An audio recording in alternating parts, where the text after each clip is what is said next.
up, guys? So today's film I'm going to be reviewing is Frozen 2, the highly anticipated sequel to the surprise smash hit from Disney back in 2013, Frozen.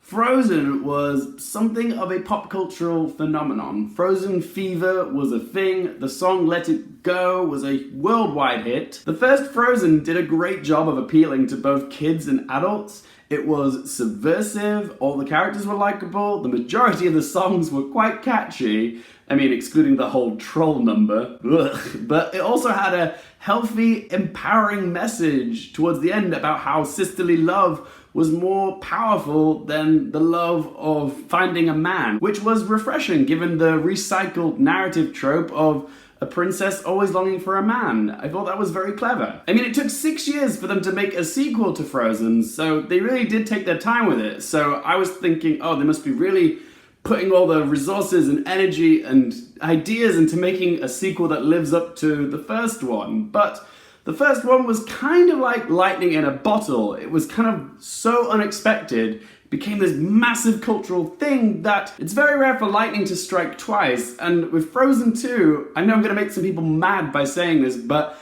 it just doesn't live up to the heights of the first one. I wanted to like it, but I came out of it underwhelmed. It's by no means bad. It's an exquisitely beautifully looking film. The animation and the cinematography are orgasmic, but where this film really struggles with is the plot. The first Frozen film was a very simple story of Elsa releasing an eternal winter on Arandale, and then her sister Anna goes up in the mountains to find her and bring her back. It's a very simple, concise plot, and it was executed very well. But Frozen 2 is all over the place. The basic plot of Frozen 2 sees Elsa, Anna, Kristoff, Olaf, and Sven travel to this magical forest in order for Elsa to learn more about her powers. The problem, though, with the plot of Frozen 2 is that the original one was only ever intended to be a one-off.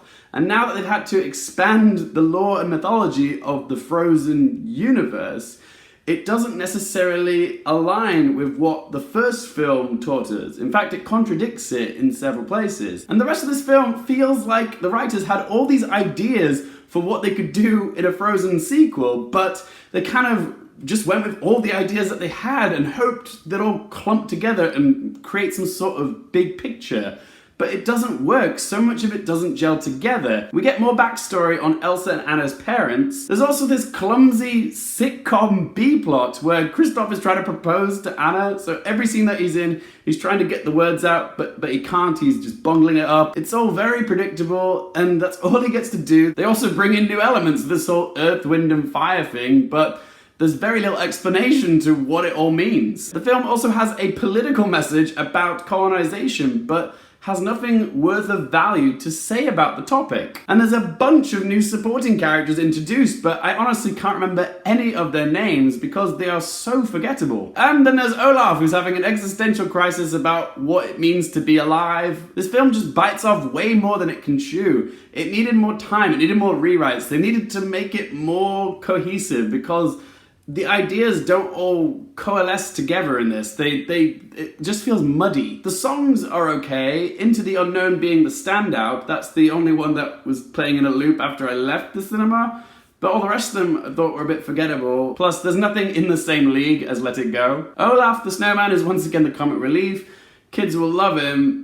Adults, I think, will have a tougher time. I found him quite grating in moments. I will say he did have the funniest moment of the film where he reenacts the events of the first Frozen film to a bunch of indigenous people that are living in this magical forest.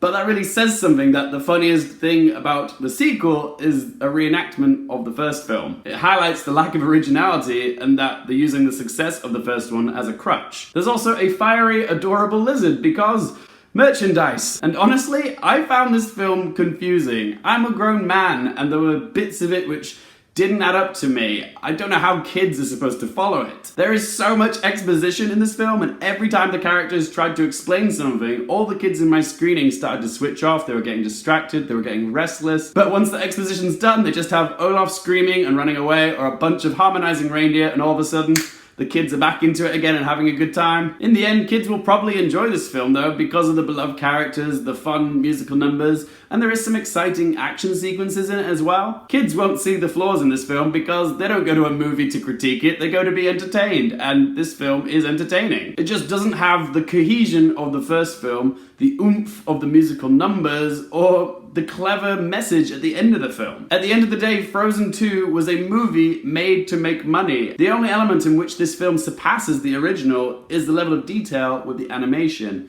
It's beautiful, it's come so far in 6 years, it looks gorgeous. But everything else in this isn't as good, and the problem stems from a script that just lacks focus. Alright, so it's time to ask the 3 questions. Firstly, would I watch this again?